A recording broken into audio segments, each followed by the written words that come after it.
St. Francis unveils a new lung procedure that's brand new for the Northeast Louisiana area. NBC 10's Hunter Elise went to St. Francis to check it all out. Hunter, what can you tell us about this new procedure?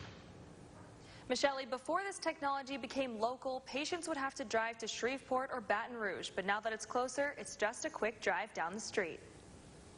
The new lung technology at St. Francis Medical Center gives doctors the chance to help with diagnosing patients for lung cancer and other diseases without surgical intervention. It uses a probe with an ultrasound and camera attached to see the patient's airways to visualize lymph nodes and blood vessels. This is our tower that we use to do the procedure. Before ultrasound technology was available, we would never have stuck a needle in through an airway into some of these structures. This reduces the need for a diagnostic surgery and allows us to get the diagnosis without having to have an open thoracotomy. The endobronchial ultrasound, known as EBUS, gives patients a cheaper option for a potential biopsy. We can then see through the airway and determine where lymph node tissue is versus blood vessel tissue.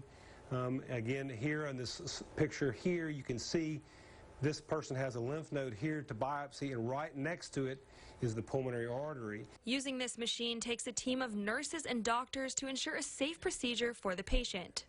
We have our endoscopy staff, our nurses and technicians here that help us maintain sedation. We have a cytotechnologist here from the pathology department, and she allows us to look at our samples immediately after obtaining them so that we get a rapid assessment.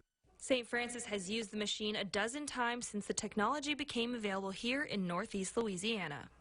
St. Francis takes pride in offering their patients some of the top technology for lung diseases right in our area. For more, you can go to my story at myarclemis.com.